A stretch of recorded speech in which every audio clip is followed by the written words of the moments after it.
Hey, what's up, guys? We're back. We're going to be doing another video this week. This week it's for UFC Paris, which is going to be the first event for the UFC ever in France, which is pretty interesting. And we got Gane taking on Tuivasa in the main event. We got Robert Whittaker returning against Vettori. So some pretty good fights in the top of the card and a lot of newcomers and different type of matchups all throughout the card. So there's some interesting spots. But right before we get the video started, I just want to give a big shout out to the sponsor of this video, which is CashflowMMA.com.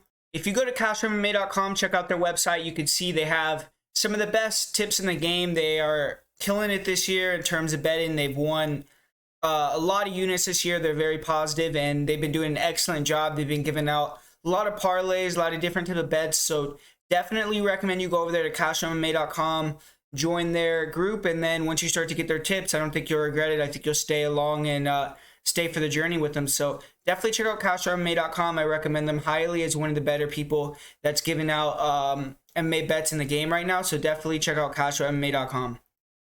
And then besides that, we're coming off a winning night yesterday on the Dana White Contender Series. So we've been still doing pretty good on the Patreon, man, making a lot of money. We're almost 90 units positive for the year. So definitely recommend you guys go over there and check out patreon.com, get the bets that I'm giving. I already got a couple bets for Aerts FC as well, which is going to be happening the night before in France. And then I got a couple bets for the UFC too. So if you're interested in those, you're interested in getting breakdowns for Dana White Contender Series every week and a lot of different promotions, then definitely recommend you check out patreon.com/MMA predictionguru.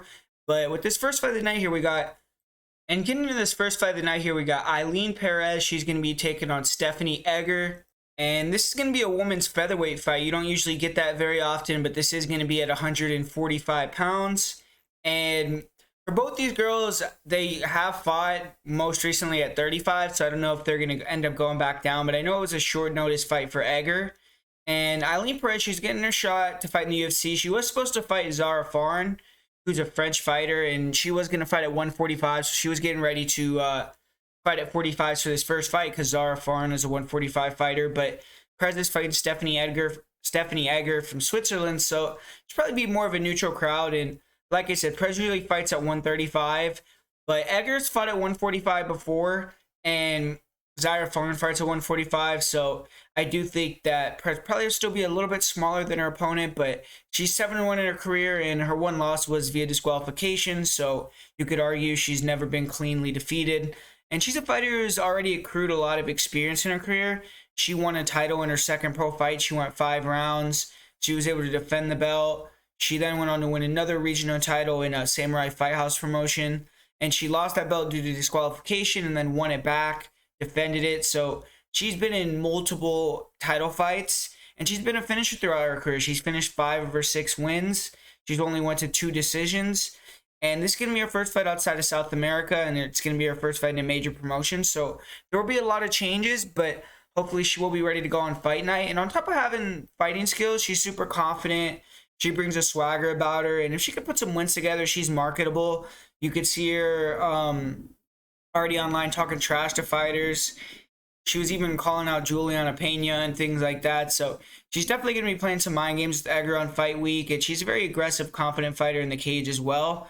Striking, it seems like Perez is still developing there. She does have good kicks. She'll come forward and throw with power, but leaves a lot of openings. She has a bladed stance. She'll bounce in and out and try to control distance, but doesn't really use the jab or have great hands yet, so she could struggle to set up her kicks at times. She could be a little bit ineffective in the pocket, but she's a firecracker, and I think you're going to have to put her out cold to finish her. And if you're getting the better of her from range, she's going to try to make it a war. If I'm Perez against Egger, I'm going to try to keep it stand up and use that in and out movement and your hands. Even though Perez doesn't have great hands, I still think she's a bit faster and sharper with a stand up than Egger. And if she can get Egger more thinking about a striking match, then I think she could time the takedown easier and get on top. And Perez is more of a grappler. She likes to punch her way into the clinch. She's strong there, good takedowns.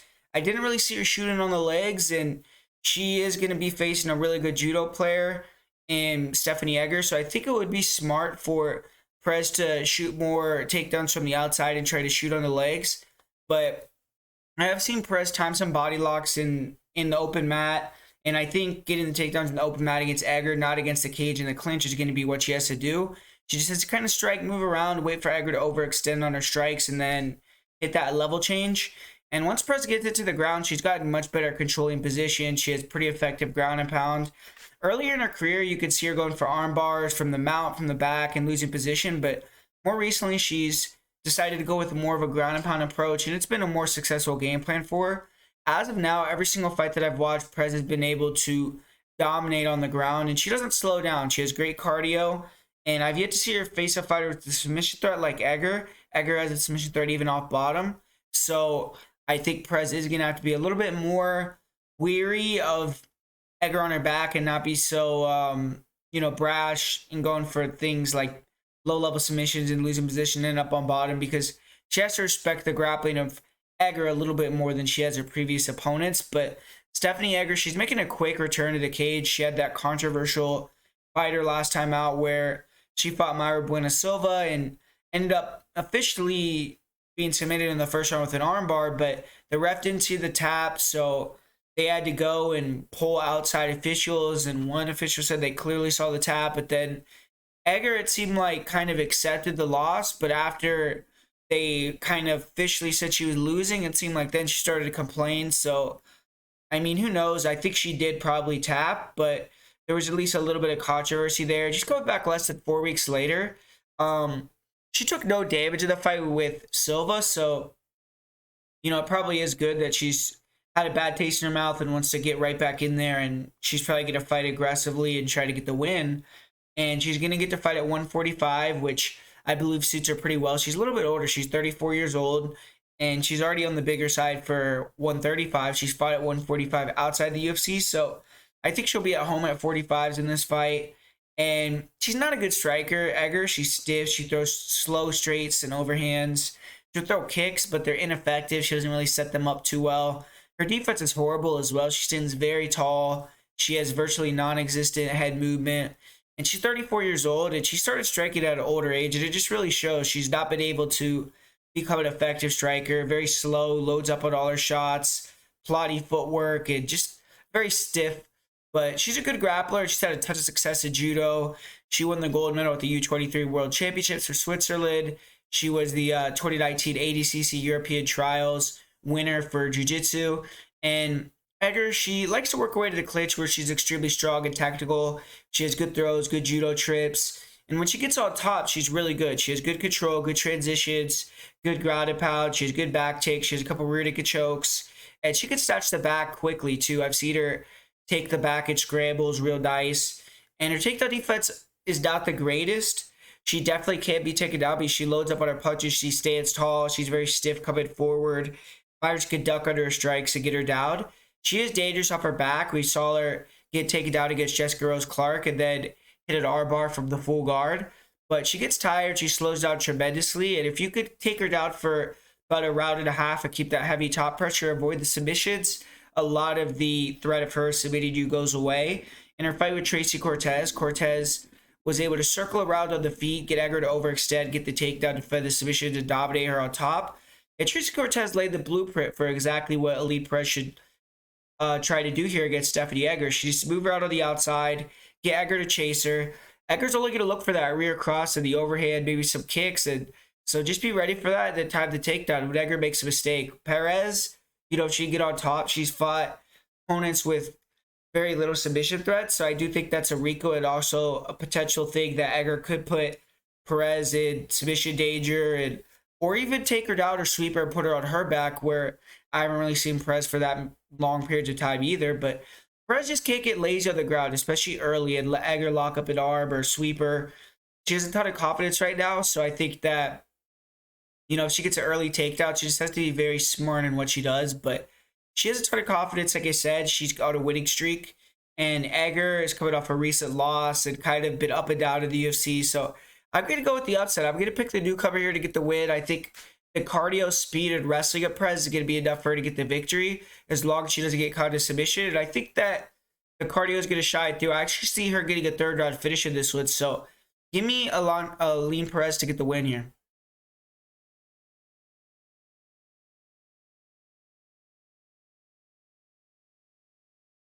And in this next fight, we got a bantamweight fight that's going to be between Taha and Christian Quinones.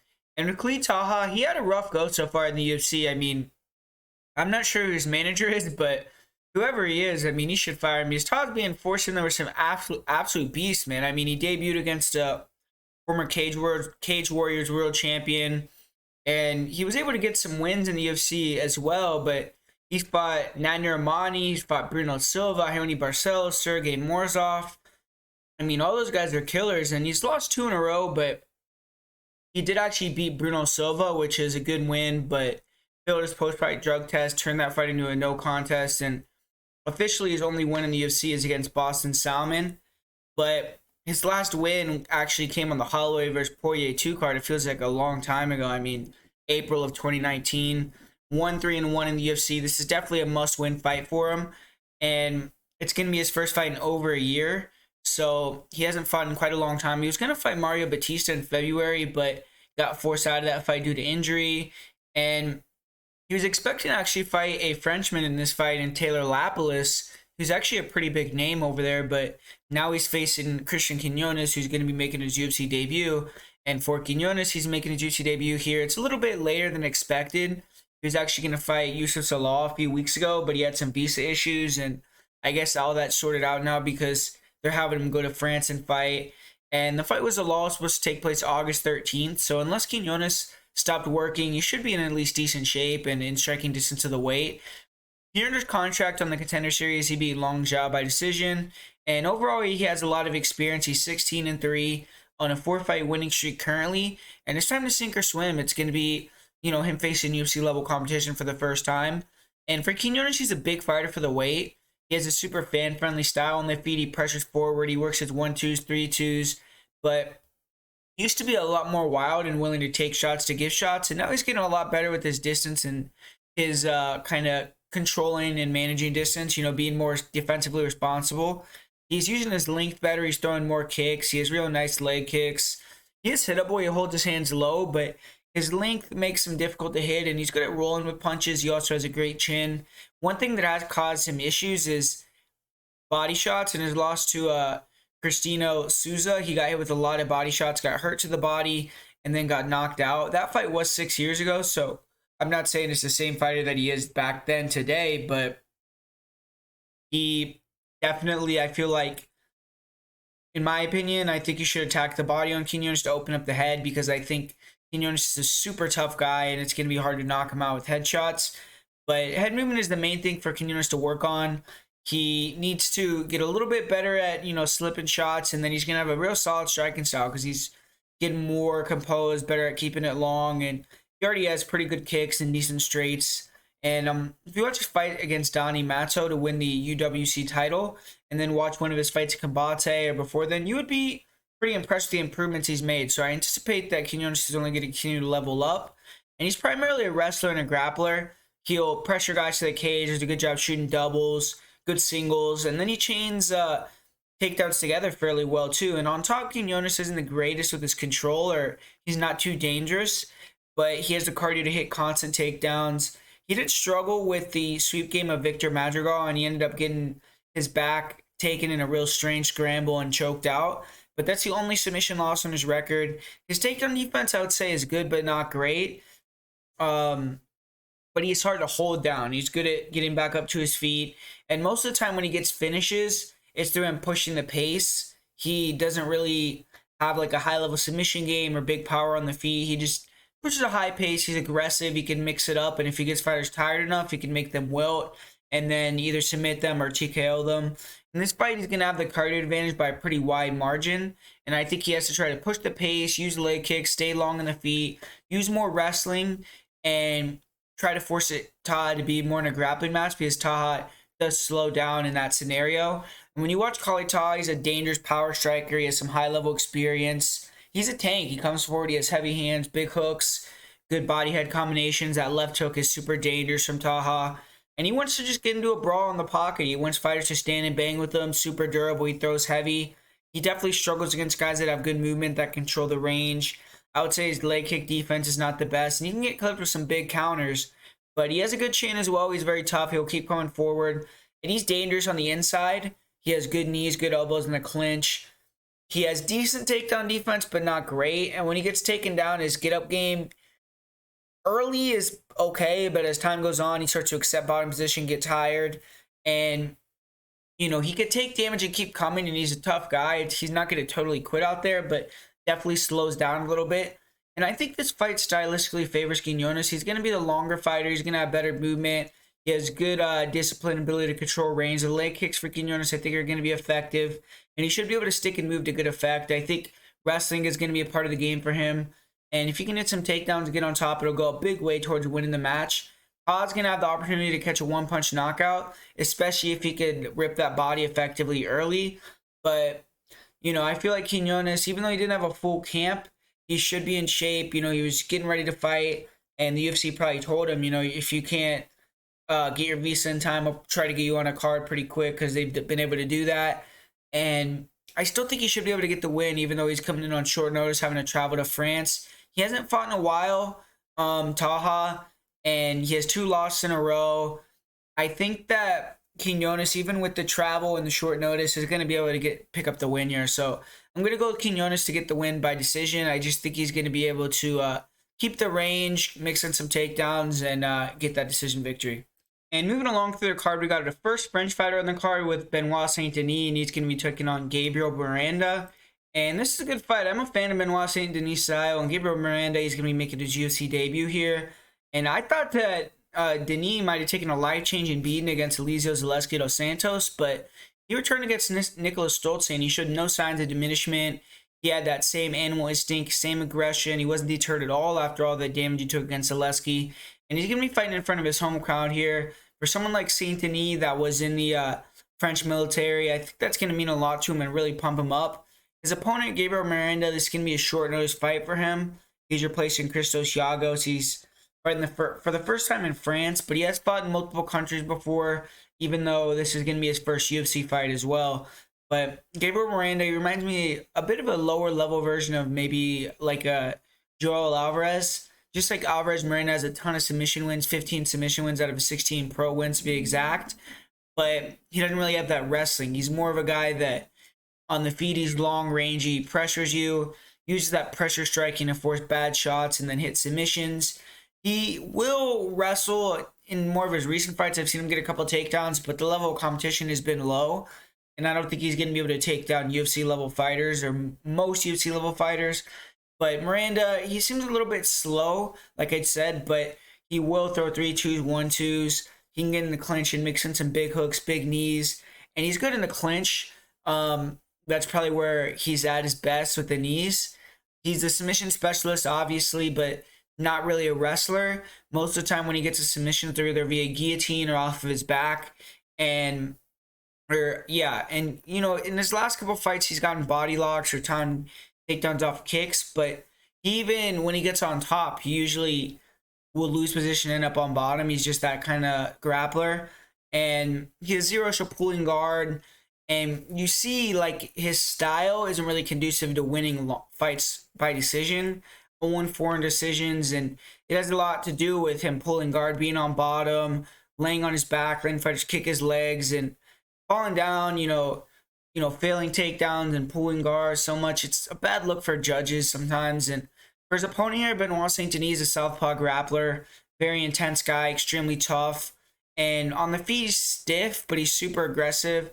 There's that big left body kick, good 1-2. He rips the body with straights, with hooks. His uppercut is nice. No, problem brawling with you, and he has some big power. And his defense is still not great. He'll run right into punches. He really relies on his chin. But he throws heat, so he's dangerous enough on the feet to get it to the ground, and that's where he shines. He's a beast on the mat, constantly pressuring forward. He looks getting on the legs against the cage and get the takedown. And when he gets on top, he has very good top control, good transitions. He's methodical, really good at getting into a dominant position, controlling, and then getting the finish. He has several arm triangle wins. In his last fight, he got a rear naked choke. And he has unreal durability. He has insane cardio. And he's going to be prepared to try and use pressure striking, hit the takedowns, defend the submissions, and smash Miranda. And it's a cool classic grappling styles. On the feet, I think Miranda's a little bit more technical. Those front knees could maybe get him a knockout or do damage. But this is going to be a grappling match, I feel, more than likely. Miranda accepts bottom position. And even though he may have the better overall striking, I don't think he has the confidence to keep it standing or even try to keep it standing for 15 minutes. And Miranda's going to have the chance of sinking that guillotine or some sort of front choke as St. Denis shoots in.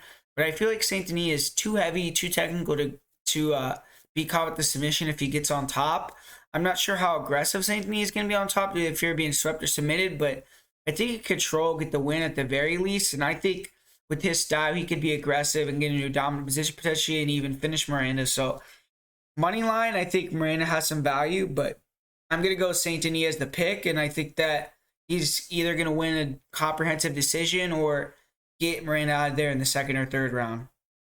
In this next fight, I'm going to be interested in watching it for sure. I feel like it's a hard fight to really call, and I think the line is way off. I don't really get why Imavov is almost a 3-1 favorite, but outside of Jourdain, I will say Imavov is probably the best French fighter in the UFC today, and he's 3-1 in his 4 UFC fights. He won against Jordan Williams, and then since then, after Jordan Williams, he's been fighting some really good competition. He lost to Phil Hawes, but then he bounced back. He beat Ian Heinisch, and he beat Edmund Shabazian, and he actually finished Edmund and Ian Heinisch. So those are good wins. So if he can beat Buckley, I think he's going to be in line for, a top opponent. He was actually linked to a fight with Kelvin Gastelum earlier in the year, but visa issues shut that down, and this is going to be his first fight of the year, and he's pretty lucky they're fighting in France because he's getting to fight in front of his hometown, and obviously he doesn't have to worry about the visa or anything like that. But his opponent, Joaquin Buckley, he's had an interesting UFC career to say the least. He got thrown to the wolves right away. He went in there with Kevin Holland for his first UFC fight,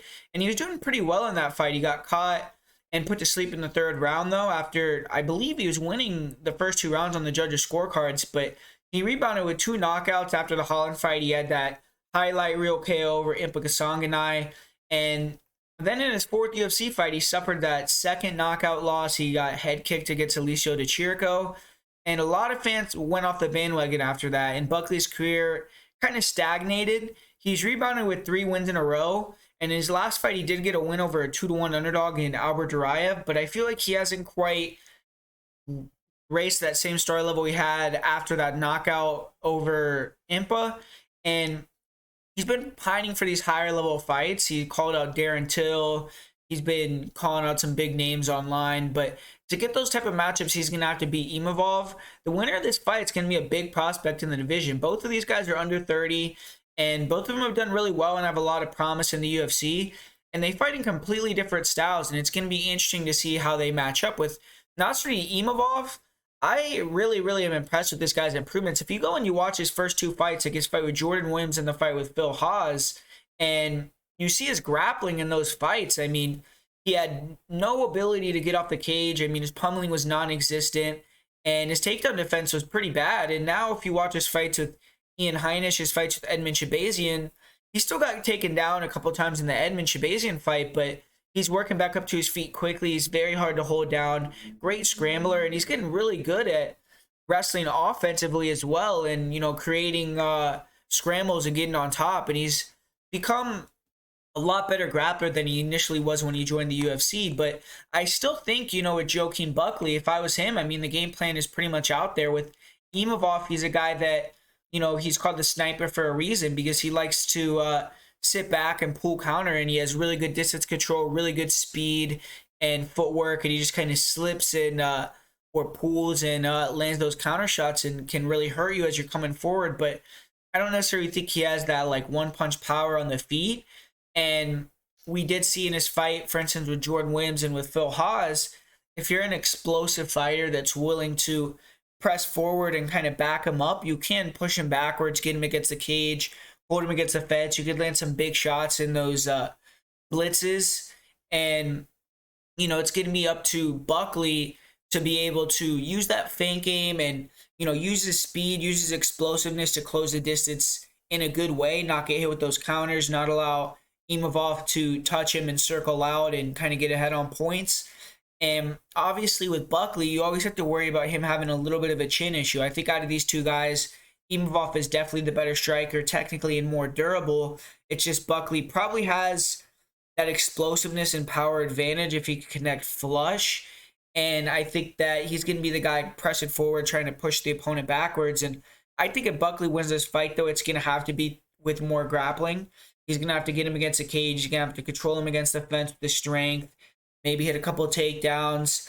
And Imavov's going to have to continue to show that development and the involvement in his grappling, where he's going to have to show the ability to get off the cage against a big, strong guy like Buckley. He's going to have to show the ability to stick and move and evade those power shots like he does against most opponents, against a very powerful, explosive guy. And if he can do all that, then I think he's going to be victorious. But one thing I do think that gives Imavov issues with the style are fighters with long arms, and that's something that Buckley does have. He's going to have the reach advantage.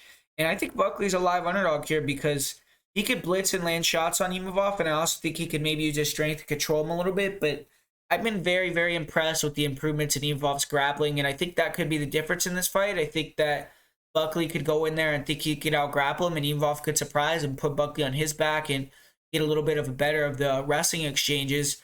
And I think that being at home in France, if the fight's close, they might edge it towards him, and I'm just a little bit more comfortable picking Imavov as the pick. But yeah, man, I mean, Buckley came in there and as a 2-1 underdog in his last fight and got the job done, and I wouldn't be shocked if he did it again here. So I think the line is a little bit off. I think it's a little bit disrespectful to Buckley, but I'm still going to go with Nasruddin Imavov to win this fight.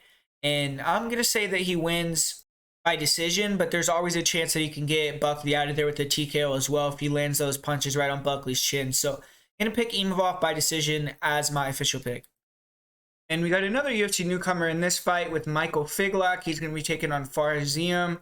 And with Michael Figlak, he's a big lightweight and good hands. He's a pressure fighter.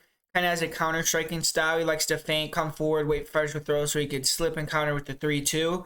Doesn't tend to go first much. He usually only throws low kicks, and then he can back fighters up. When he backs him up towards the cage, he will occasionally explode with some 1-2s or couple punch combinations, but he usually does a good job bringing the rear cross to the body.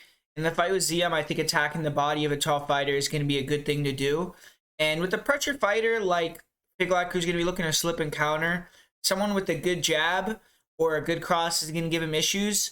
And Figlak is going to have to get the timing or get the read on Zeon's jab and not get jabbed up in this fight. But Figlak, basically what he wants to do is stand right in front of guys and trade so he could just stick and move and, get those exchanges and, do his thing. And that's quite obviously going to be the battle between him and Zeon. Zeon's going to be trying to stay long, rangy, and be on his bike, stick and move. I also feel like Figlak could struggle against kickers, and we're going to see him against the best kicker that he's ever fought on Saturday night. But he's a young guy. He's durable. He's not going to slow down or break. And I definitely think he's the type of fighter that's going to fight for your money. And for Figlak, he's also a good wrestler and grappler. Sometimes he can't be super active with his wrestling, and I wouldn't say he's an elite wrestler, but he has solid timing when he goes for his takedowns, and he's good on top. He's physically strong. When he gets fighters to the ground, he could, really do well with his transitions, and he does a good job with his ground and pound, and he has a decent submission game as well. His defensive wrestling is also very good. He's hard to hold down. If you do somehow get him to the mat, he's very good in scrambles. And in this fight, he's going to want to get to the top position. If he can get Zeon to the ground, he should be a lot stronger. If I was him, I would look to hunt the back. Zeon, we've seen him give his back to stand up time and time again. He's been submitted with the rear naked choke twice in the UFC, 3 times in his career. Figlak, he hasn't really shown a lot of submission ability, but I think if he can get to the back, probably can control mat return Zeon, get him tired, and I don't think a submission is out of the realm of possibility for Figlak. And for Zeon, tall, rangy kickboxer, likes to use the jab, uses feints, control the range, likes to try to work that pull too. He has good front kicks, front knees up the middle. He likes to fight off the back foot, counter strike, but he also can come forward and be aggressive with his feint game. And he's low volume. He doesn't really use a lot of power, but he does have precise striking, technical striking, and he does tend to get pushed back very easily. He can be taken down. His takedown defense is not that good. He's weak on his back. He gives it back to stand up, like I said before. And his style requires a lot of movement. He does tend to slow down in the third round. I feel like Zeon may have some success in this fight with jabs, crosses, lateral movement early, but I don't think he's going to be high enough output, nor do I think he has the power to kind of get the respect of Figlak and get him to back off. Grappling-wise, I think Figlak has the edge, and I feel like him pushing him back will eventually start to get Zeon tired. He can land big shots in the striking too. And I have to go with Figlak here. I think he's going to get the win, and I'll say he picks up a decision and, gets his first victory in the UFC.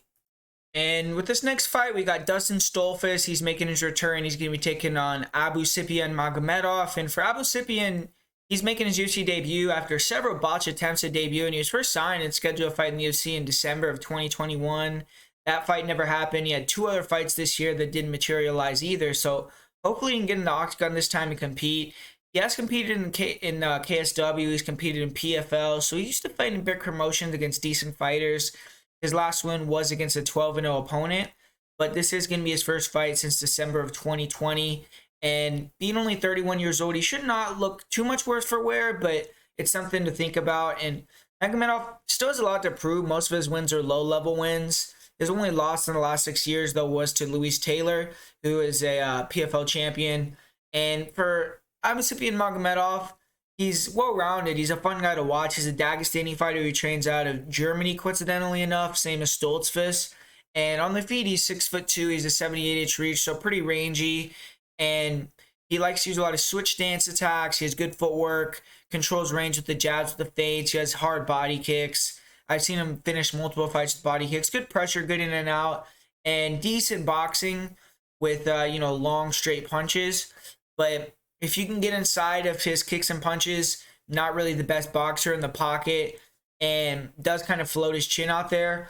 I do question his chin a little bit because he did get put to sleep off of one hook against Luis Taylor. And Luis Taylor is, not really considered a knockout artist, or one punch knockout guy, but that was the only knockout that Abusipian has received in his career. And he grappled a lot in certain fights. He watched fights out of UFC, and he was able to get several takedowns in that fight, took the background, some dominant positions. But to me, he didn't seem like an overwhelming grappler. He doesn't have the most active ground and pound, and he also lost position, gave his back to side of UFC. He was a kickboxer.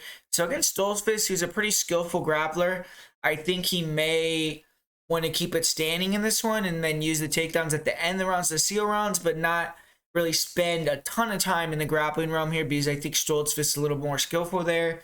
And with Dustin Stoltzfus, we have a guy that finally got off the schneid, won his first fight out of his first 4 fights in the UFC. He was 0-3 to start, but he has been facing some real high-level competition, cutting his teeth against some real good guys. And, now he's getting to fight fighters more on his level. I think Magomedov is not as good as guys that Stoltzfus has fought in the past, and I think it's a, more appropriate matchup. But in the stand-up, I do feel like Stoltzfus, he still is stiff and rigid, and I think Magomedov's movement, his kicks, and ability to control distance is going to be a lot to deal with for Stoltzfus. But Stoltzfus, he has that Muay Thai style. He's going to be trying to land the leg kicks, trying to press forward, get Magomedov tired with the pressure, and essentially just try to get on the inside and throw some big hooks to try to get the takedown. And once he gets it on the ground, he's pretty good. He's good on top, good off of his back.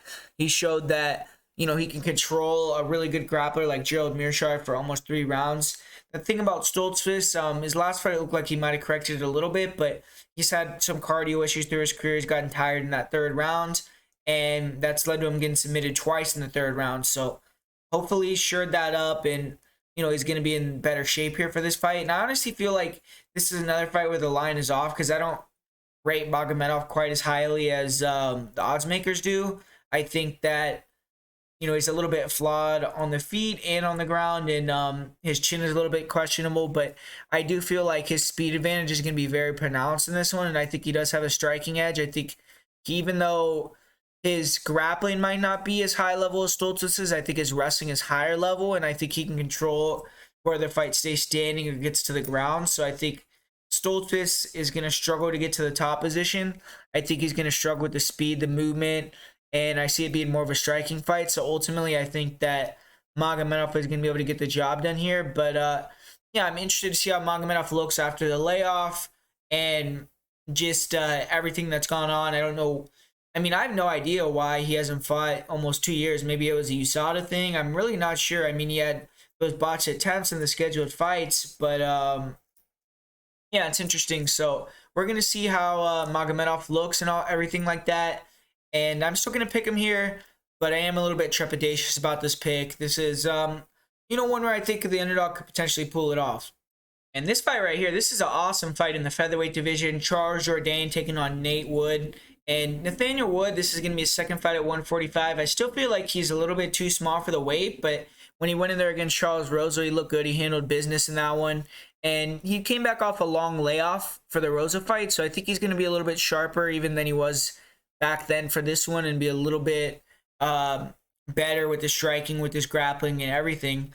And Charles Jourdain, even though he lost his last fight to Shane Burgos, that felt like a win almost. I mean, he went in there with a top 15, borderline top 15 guy and pushed him to the brink. He turned Shane Burgos into Charles Oliveira almost. I mean, he did have him taking his back, and, you know, getting out grappled that badly against Burgos might be a bit of a bad look, but he turned Burgos into a wrestler, and then third round he beat him up pretty bad on the feet. So Jourdain, his striking is pretty high level, and he's proven that against more tough competition.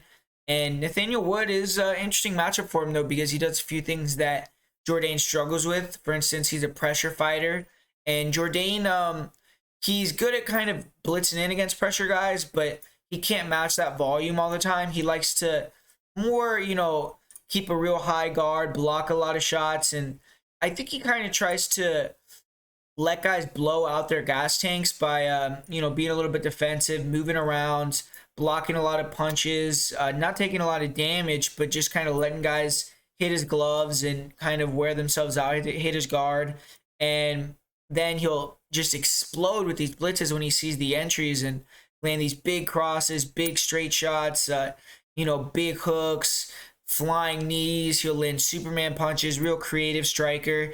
And the UFC is yet to really get like a highlight reel, but you see him, some of his, not amateur, his regional scene knockouts. He's gotten some, you know, spinning back fist KOs, some flying knee KOs, some really sweet type of knockouts. So he's got that in him as well. And for Nathaniel Wood, though, I think he's the better overall boxer, and he throws more numbers, better combinations. He's a guy that's going to be pressuring forward, looking to, you know, keep the fight in the pocket and rip the body, come back up to the head, counter with the 3-2s, work his leg kicks, keep it super high volume. And that's Nate Wood's game. I mean, he's a Muay Thai guy, comes forward, wants to pick and pull, slip and rip in the pocket. He has good 3-2s. He's pretty technical with his boxing, and he has really nice leg kicks, super durable guy, and just stays in your face and tries to throw extremely high volume, get you tired. And, you know, he wears guys down by attacking the body and attacking the legs, and then eventually he'll start ripping the head with some power shots, and he can get guys out of there. Both these fighters kind of fight similar, where they tend to slow cook guys, and then they've getting a lot of later round finishes. And you know, it's gonna be interesting in this one though, because I feel like Nathaniel Wood, a couple of flaws that he does have is he is a very hittable guy. He likes to do that slip and rip pool game, and, you know, against explosive fighters that can close that distance, fast guys, you know, they can land before you could, you know, slip the shot in return. And he had that issue with John Dodson where he was getting hit with a lot of blitz attacks. Eventually he got dropped, blitzing in with the left hook. And Wood will also sometimes blitz straight in on straight lines with his, you know, chin right on center line, hands low, and get clipped. He also tends to move forward and backwards in straight lines. So I feel like, or Jourdain's ability to blitz forward and throw extended strikes as his opponents are moving backward is going to potentially lead him getting a real nice knockout, highlight reel finish, or land some, you know, really nice long combinations. And Wood really relies on his chin. He takes a lot of shots, but he's willing to, you know, eat those shots, stick in the pocket, land the higher numbers, and kind of break his opponents. But against Jourdain, who's going to be throwing some really heavy heat at a higher weight, I don't know if Nathaniel Wood's going to be able to eat those same type of shots. So I feel like for him to win, he's going to have to mix in some grappling, some wrestling. And he did that in his fight with Andre Ewell, where he was able to hit several takedowns and take the back, control on top, look pretty dominant with his wrestling and grappling. And, you know, he's not really the best wrestler. You see him get taken down by superior grapplers and things like that. But this fight, I think he might have a slight advantage there, and that could be something that he needs to do to kind of mix it up, slow Jourdain down, get him a little bit more hesitant to just blitz forward and be real wild. But I just feel like he might be a little bit too small for the weight. I think Jourdain is constantly getting better with his grappling, with his get-ups, with his, you know, front choke submissions. Even though in his last fight, he did get his back taken for long periods of time. Shane Burgos is a really big featherweight, and I think that played a factor. And I feel like he's gonna be in better grappling. Like he's gonna have better grappling technique in this fight. He's gonna be sharper with his grappling because I think his last fight with Burgos, he was caught totally off guard. He didn't expect Burgos to wrestle or grapple. And even if he's not expecting a heavy dose of that from Nathaniel Wood, I just feel like being such surprised like that in his last fight, he's going to work that and he's not going to let that happen again. So I feel like Jourdain's actually going to get the knockout in this fight. I think it's going to be a pretty highlight reel fun knockout. I think he's just going to catch Nathaniel Wood with an extended combination. He's moving backwards and either drop him with like a 2-3 punch combination, or he's going to drop him with like a flying knee or a big shot. And I see Charles Jourdain getting the win, getting the knockout, getting back on the right track, and kind of showing people that he might be a contender, might be a top 10, top 15 guy. And yeah, I like Charles Jourdain in this matchup. And this next fight, I'm kind of surprised at the placement of where this fight is in the card. Maybe William Gomez is a popular fighter over there in France, but two newcomers, and they're going to be on the main card here at featherweight. And this should be a super fun fight. You know, France just legalized MMA in their country, and they've had a few shows, but they're still new kind of to running events. And, you know, both these fighters are going to be making their UFC debut, but William Gomez is the hometown fighter, trains out of MMA Factory, and, you know, obviously I've seen him have Gane in his corner, Ferdinand Lopez, so he's representing the best gym in the country. He's won 8 fights in a row. He started his MMA career 2-2, and since then he's gotten 8 consecutive wins, and he's had some stiff matchmaking. He debuted against Saladin Parnassi, who's eventually went on to become a KSW champion. He was already 3-0, and Gomez was debuting when they fought. And his other loss in his 4th pro fight came against Morgan Charrier. And at the time, Charrier was only 7-4. But Charrier since went on to become a Cage Warriors champion. So, as you could see, both the Gomez losses came against fighters who became champions in major promotions. And he's not been stat padding his record. He, even after that inauspicious start, went out there and fought 9-1 Tobias Harilla at Cage Warriors 125, got the win over a 6-1 opponent at UAE Warriors 28, and most recently he beat 11-5 fighters at Area FC's 7. This is a short notice matchup in terms of the opponent. Gomez was getting ready to fight a day before on September 2nd at Aries FC, and he got called up to fight at this UFC show. So he should be in prime position and ready to go. And he's a great prospect. He's very tall. He's long. He's a really good athlete, really good movement, very fast, dangerous striking. He likes to move around on the outside, shoot straight shots, front knees, occasional kicks. And defense-wise, he is open to being hit. He holds his hands low. He doesn't really move his head. And he's hard to corral and get in exchanges because he will level change when fighters really commit in the pocket, and he's more of a grappler. But if you can get him in boxing range, you can land clean on him. If you can back him up and stuff his takedowns, you will be able to exploit him as well. The rear cross is really what you have to be most worried about when fighting Gomez. He is going to be moving and trying to get you to chase and then, you know, throw that big cross. And if you're not ready for it, then he can knock you out. I've seen him get some knockouts with that. And he has impressive cardio because he can keep that same movement for 3 rounds. And if he wants to win this fight, he's going to need to wrestle. He does that in all of his fights, so I don't think that's going to be an issue in terms of that. But he has fast singles, good doubles, good job using his length to come up into the clinch, push fighters against the cage. And in his fight with Yakubov, he did get taken down a couple times, but he showed good ability to get back up to his feet and end up back in a dominant position, get takedowns himself against a good grappler too. And in his last couple fights, he's shown a lot better ground and pound. He's gotten both guys out of there with ground and pound finishes. And he's gotten a lot better with his control, his transitions. He still isn't an elite submission guy or finisher on the ground, but he can grind it out for 15 minutes. And he's a difficult guy to fight because he's very fast, long frame. He likes to run, stay long, and then when fighters get inside, he can just shoot the takedown. And unless you have really good anti-grappling pressure in boxing, you can probably know that you're going to struggle. You know, I would kind of compare Gomez to Aljamain Sterling. He doesn't really have the same control and jiu-jitsu acumen. He doesn't have the same level of wrestling, but he has that same long frame, likes to run away, kind of get you to chase him and then shoot these long strikes to kind of try to just keep the distance and then hit the takedown and then control on top. And that's kind of what Gomez wants to do. For his opponent, Jarno Aerts, He's going to be the visiting fighter. He is coming out of the Netherlands. He's 13-3-1, so he's an experienced guy. And almost all his fights have taken place in Germany.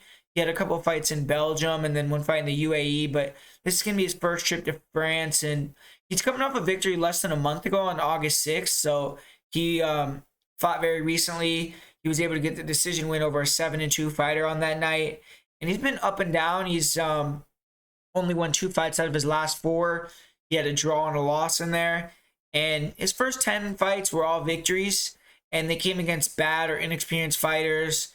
He had a couple of losses mixed in during those 10 fights, but the 2 fighters that were 3-0, and he beat 2 fighters that were 3-0, excuse me, and then he was beating guys outside of 0-0 records, 0-5.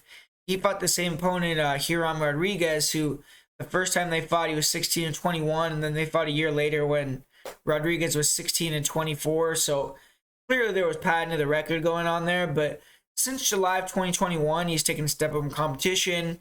He fought a 9-2 fighter, NFC 4. He won that fight by decision. That must have given him confidence, put him on the radar, because he took a big opportunity to fight on a much bigger stage than the regional Germany shows. Went to the Middle East, competed at UAE Warriors, had a draw against a 6-0 fighter. Didn't reduce his stock, though, because obviously that was the first time he traveled. He fought a competent opponent, and he didn't lose.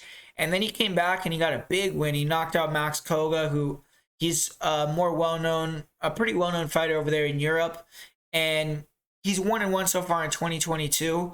Hopefully he can bring that momentum he earned in his last fight and make it 2 wins in a row for himself. But Aerts, he's a big fighter for the weight also. Tall, long, lanky, good pressure striking. He stalks his opponents. There's a lot of feints, and he'll attack with all parts, with all limbs to all parts of the body. He'll switch stances. He can cut the cage off well. Nice kicks, good leg kicks, good round kicks, good rear cross, good right hook. And one thing he would benefit from, I think, is using his jab more. He backs fighters up, but then he struggles to land clean at times because he doesn't really set things up the best. Likes to more counterpunch, and he's very sharp with his counterpunching ability, but I definitely think he could be better at going first and bossing the fight if he got a jab. His takedown defense is questionable, but he does look to time knees or counter uppercuts to dissuade the takedowns. Isn't a big knockout threat, but his last fight he did run Max Koga into a huge uppercut when he tried to level change and knocked him out. And mainly relies on his pressure and his volume to win fights. He only has 3 knockouts. Defense-wise, he's a nice guard. He keeps distance well, and he doesn't really move his head the best, though, so some shots can get through. From what I've seen, though, he does have a very good chin. He's never been finished in 17 fights. And wrestling is where he has issues, though. He will stand tall, pressure forward, and, he gives opponents that ability to time takedowns on him. He can be taken down and held against the cage, and off his back, he will attack submissions, but he tends to want to play guard rather than stand up, and I've seen him get front chokes on some inferior opponents, but I don't really feel like he's going to submit many fighters that know what they're doing on the ground and have heart. And he needs to work more on getting back up to his feet when he gets taken down rather than throwing up submissions from his back. But his cardio is very good. He doesn't slow down. He's fought multiple 5-round fights and not gotten tired. And he's going to bring the action. He's an exciting fighter to watch. And if you give Jourdain Aerts strikers, he'll have fun fights in the UFC. He'll definitely go to war. And it should be a cool contrast of styles. I think Aerts' pressure, ability to switch stances and cut the cage off, may be able to give Gomes some issues. He's also going to be able to pretty much match the height and length. But I think that Gomes is going to have the speed advantage in the grappling. He's going to be at a lot higher level. So I think that's going to be the difference in this fight. I think for Aerts to win, he's going to have to get a knockout. And for Gomes, if he fights his fight, times the takedown, gets on top, mixes it up, he should be able to get the win by decision, by knockout, and I think it'll more likely be a decision because that's kind of fighter he is to me. But I think Gomes, as long as he performs, he'll probably get the victory. And this next fight, this is an interesting one. It's 2 strikers that are going to be going at it, and there's actually some beef in this fight. I know it says both these guys train at TriStar, but Makdessi left TriStar quite a while ago, actually, and when they're at TriStar, they always say, even if you leave that gym, we're never going to call you out. We're not going to try to fight you and things like that. And right when Makdessi left this gym, I don't know if it was a bad breakup between the gym and them, but Nasrat started calling him out, and I guess Makdessi took it the wrong way, and now Makdessi is coming into this fight with the chip on his shoulder, saying basically we had that pact not to call each other out, and you called me out, and if you really want this, then you can get it. And it's a personal fight for him. And Nasrat, he called him out a long time ago, so I don't know if Nasrat still kind of shares that sentiment, or if it was just kind of him trying to get a fight or what it was. But Makdessi's taking the fight personal coming in here, and it should be a fun fight to watch. With Makdessi, you kind of know what you're going to get every time you have a Makdessi fight. The guy's a phenomenal striker. He, has extremely good distance control. He counters that left hook, straight right hand, and has really nice kicks, spin kicks to the body, to the head, nice leg kicks. He's very fast, and, he basically just tries to pressure you, feint, be light on his feet. When you go to throw at him, he's moving out of the way like a ghost, countering you with that left hook, straight right. And when you're kind of just sitting at range with him, then he's staying active with his leg kicks, with his body kicks. He's trying to set up those spin kicks.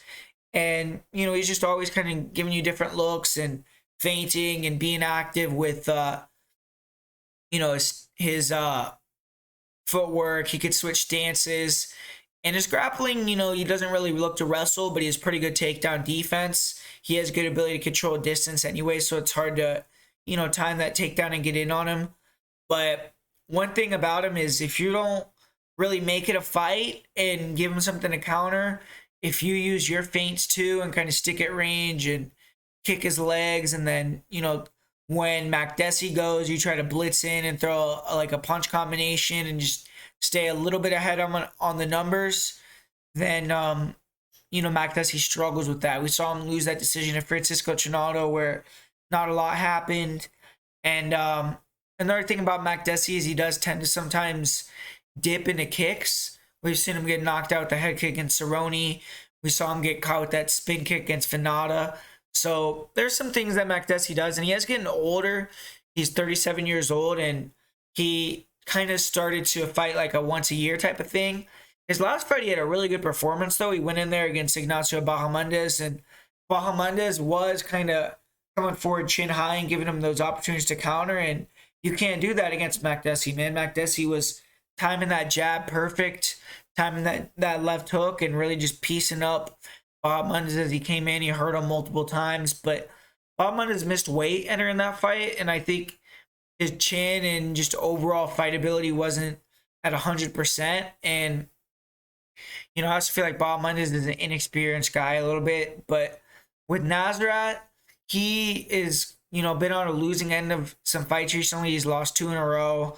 Last fight with Bobby Green, he kind of got outclassed a little bit in the striking realm and really beat up with the jab. So I feel like with Makdessi, that's going to be the game plan for him. Move, use the jab, and try to really just walk Nasrat into shots. Use your speed and, limit Nasrat's ability to get on the inside and throw those power shots.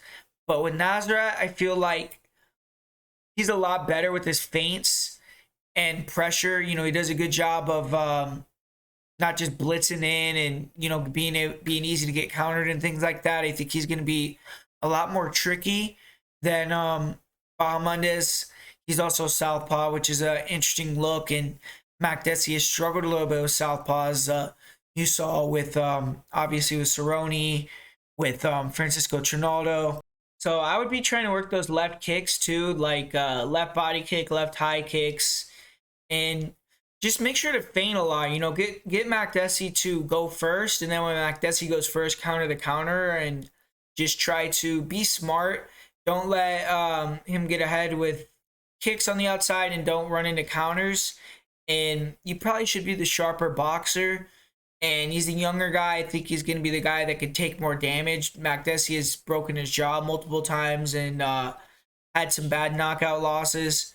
So I'm going to go with Nasrat. I think he's also the stronger guy and maybe can hold him against the cage a little bit. But this fight's interesting. I mean, Makdessi, if he's really pumped up, and sometimes if Makdessi shows up, he could really strike and put on a clinic against certain guys. So I wouldn't count Makdessi out, but I'm going to go with Nasrat to go in there and kind of be technical, be smart with his pressure, and have a similar performance maybe that he had against a guy like Mark Jacasey. Not as dominant, but similar type of game plan and get the victory with that.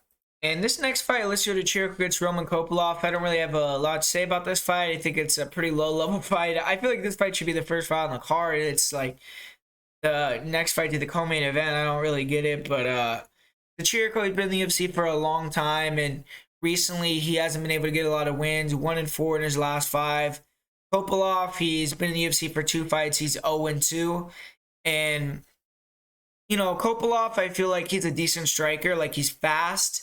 He pressures forward and uses a lot of feints, and then will try to counter with 3-2s. He has that nice body kick, and he has fast hands and fast feet, and he'll throw like real fast combinations, try to kind of like sting you, but he's not really throwing with big power, and his defense is not good with that style. Like, he has that style to kind of wait for you to throw and then kind of pull counter, slip and rip with that 3-2, and he has the fast hands and fast kicks, but he doesn't move his feet fast enough. He gets hit with big shots, big counters, and he's tough. I mean, he can eat punches in return, and he has okay power with his body kicks, but I don't feel like his hands really have big power, and I feel like he really slows down.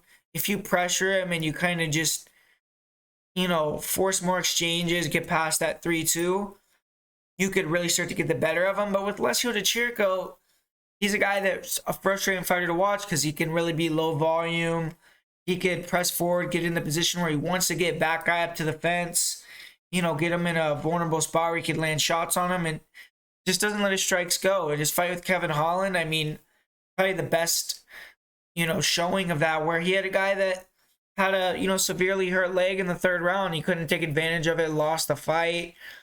And it's hard to trust a guy like Alessio Di Chirico, but I do feel like Di Chirico, he is going to be the guy pressuring. He's probably the more durable fighter, even though we have to see how he bounces back from that head kick knockout against Abdul Razak. But before that, he's always shown a pretty good chin. And I think he has the more power, and he's just meaner. Like, I think he'll stick in there and throw the counter hooks and land clean with that left hook. And I think he has the cardio advantage, and he's going to be pressured forward. So that's to count for something. He has a nice body kick, nice head kick. And I think his grappling is better than Kopylov's. That's another thing. Kopylov's grappling, his wrestling, and his ability to get up off bottom is not good.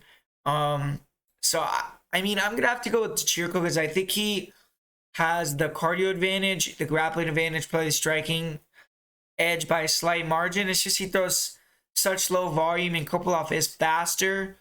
So I mean, Kopylov might be able to kind of weasel a decision, but I think Di Chirico is the better fighter, and that's why I'm gonna pick him here. And we got the co-main event, and this is a great fight. I mean, these are definitely, in my opinion, I mean, I guess Alex Pereira is a bit of a wild card in there. I think both these guys would beat Pereira, but Pereira obviously is in the position where he is fighting for the title now. But I think this is the fight to solidify who's the 2nd best middleweight in the world. And Vettori and Whittaker, I mean, both these guys, Whittaker at middleweight, his only losses ever to Israel Adesanya. And for Vettori, he has another loss to Omari Magomedov, or it might have been a draw, I'm not sure. But he had a loss to Antonio Carlos Jr. for sure, and then I think it was a draw with Omari Magomedov, and then he has the 2 losses to Israel as well. But in the last 7 years, Vettori's only lost to Israel, and Whittaker in his whole entire tenure at middleweight has only lost to Izzy, and Whittaker in his whole entire tenure has only lost to Izzy as well at middleweight. And in Whittaker's last fight, obviously he's coming off that second chance to get the title. Very close fight. I mean, a lot of people thought Whittaker might have gotten the win in that one, but Israel was able to edge it, keep the belt, close decision. And Marvin, he had that title fight with Whittaker, or with Izzy, and it wasn't very close in my opinion. 50-45 on that one, I believe. And then he was able to come back though and get the win over Paulo Costa in a real rugged fight where, Marvin Vettori ate some nasty body kicks, nasty head kicks right to the chin in that fight. And it was a good precursor to this fight because he's facing another guy that's going to be real active with the kicks, I believe. And Vettori, he's a guy that, if you look way, way back in Whittaker's record, he has a loss to Court McGee. And it's a similar style. I mean, he's obviously a better version, but he comes forward, pressure, insane cardio, insane durability. He likes to box on the inside and then hit the takedowns, control on top. He's not really a dangerous guy in terms of getting the knockout or getting a submission like McGee was, but endless gas tank, and he's going to be out there and really just pressure, box you up at the takedown and try to control you on top. But Robert Whittaker, I mean, if you look at his history against wrestlers, he's been a wrestler killer, man. I mean, outside the Court McGee fight, he was able to obviously have the 2 wins against Yoel. He was able to beat Derek Brunson. He beat Jacare. And his takedown defense has been phenomenal throughout his career for the most part. He's shown, great ability with his jiu-jitsu as well. And hasn't really been showing off of his back, but I feel like he's not going to be the easiest guy to just hold down if you do get him down to the mat too. And I just don't see another way that Vettori could fight him. I mean, I think that's what he's going to do. I think he's going to be looking to pressure, box, hold him against the cage, and take him down. And Whittaker, obviously he's going to be doing what he does, trying to strike on the outside, work his kicks, and kind of use that explode in, explode out type of game. I think he's going to be more aggressive in this fight, let his shots go more. And I think he's going to have a big advantage in the striking. I feel like he's going to be able to light Vettori up with his hands, with his kicks. And Vettori, no one's been able to crack his chin yet, but Whittaker, he did drop Cannonier with a head kick, broke Cannonier's arm with the head kick, and Vettori does like to eat head kicks, so Whittaker could potentially get him out of there with the high kick. A lot of people like to say, Whittaker is chinny, which I feel like is a little overpronounced. I mean, he's only been knocked out one time in his career. Twice we got knocked out against Wonderboy as well, but he has been able to take big shots against a lot heavier hitters than Vettori. I don't think Vettori has a high chance getting the knockout win or finish over Whittaker. I don't see him getting a submission at all. Even though, Whittaker lost to Izzy twice, I think he's a harder matchup for a lot of these guys than even Izzy is. And I feel like that's the case with Marvin Vettori. I feel like Whittaker is going to be harder to take down, harder to control against the cage.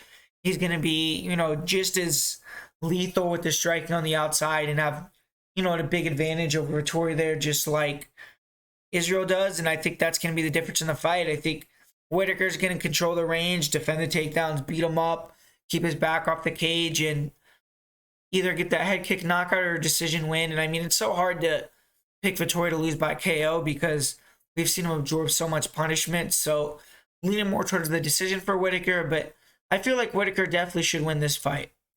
Then in the main event, we got a really fun fight. I mean, I actually like both these guys inside and outside the cage. I think they got good personalities. We got Ciryl Gane. A lot of people give him shit. They talk about how he's a real boring fighter, but man, I mean, I think at heavyweight, he's pretty unique. I mean, you're going to be hard pressed to ever, I think even for a long time, find skilled heavyweight as Ciryl Gane. I think even as, in 5-10 years, you're going to see Ciryl Gane as a, more skilled guy. He's extremely mobile, long, great striking, and he could do it on the ground too, even though it's wrestling, obviously, maybe got exposed a little bit against Francis Ngannou, obviously, but he, as heel hook finishes, he can hit takedowns on his self, and he's a, well-rounded fighter for sure, and he's going to be taking on Tai Tuivasa, the man from the area. I'm a fan of Tuivasa. I like, how he has evolved in his career, and, I haven't been picking him in a lot of his fights, but I will say, I mean, I'm not going to go out here and say I think Tai Tuivasa is going to beat Ciryl Gane in France, but that line, I mean, being plus 420, I mean, that's pretty wild. I mean, I don't think Tuivasa should be that big of a underdog against almost anyone. I mean, even though Ciryl Gane has the advantages everywhere, one thing Ciryl Gane really doesn't have is that fight finishing power. And Tuivasa's a dog. I mean, the guy's going to be coming forward. He's going to be trying to chop the legs, get inside, and get in that clinch, land those big elbows. He's going to be trying to get you tired, land the big shots over the top. But obviously Ciryl Gane on the outside is going to have a big reach advantage, big footwork advantage, speed advantage, technique advantage, and he's going to be trying to keep that distance, keep Tai on the outside and kind of on the feet, probably try to copy that performance he had against a guy like Derek Lewis, where he keeps him at the end of his shots, doesn't let his power get in and kind of just finesses him. But I think that another thing that Ciryl could do in this fight that I'm not seeing a lot of people talk about is he could get the takedown and get the submission potentially. I think that that's a live play here for Cyril. I think that, his last fight he went out there, he made some mistakes in the wrestling and the grappling, and I'm sure he kicked himself a lot for that. So I feel like he probably is the type of guy that went back, started working more on his grappling, and maybe that's what he's been working on more than his striking during this time off. And if he wants to go out there and show it off against Tuivasa, I think he has the opportunity to hit a takedown on a guy like Tuivasa who's not really as skilled in the grappling realm, get on top, maybe hit a submission and get the win.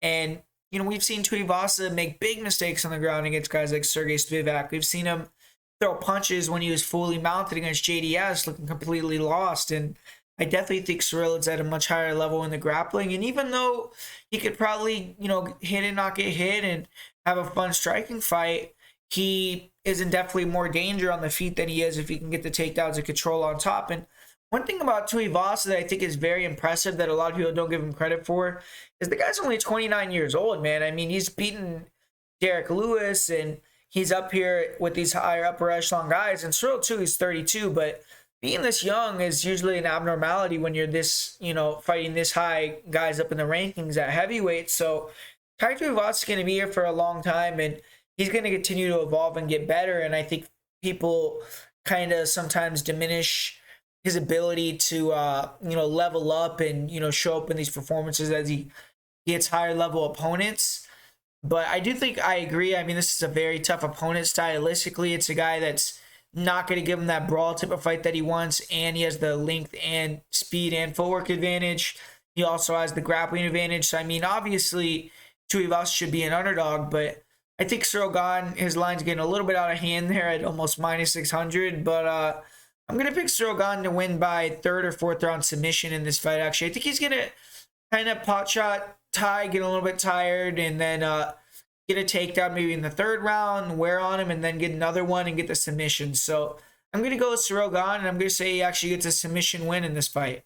So that's my full card breakdown for Gane versus Tuivasa, all the predictions I have for the fights. As far as my most confident pick on the card goes, I'm going to go with Michael Figlak, and for my parlay of the week, I'm going to give a parlay of Robert Whittaker and Michael Figlak. So thanks for watching, guys. Let's try to run the likes up on this video. Let's try to get 150 likes.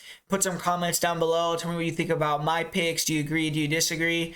And besides that, man, thanks for watching. Really appreciate all you guys, and I'll be back next week to break down another UFC pay-per-view.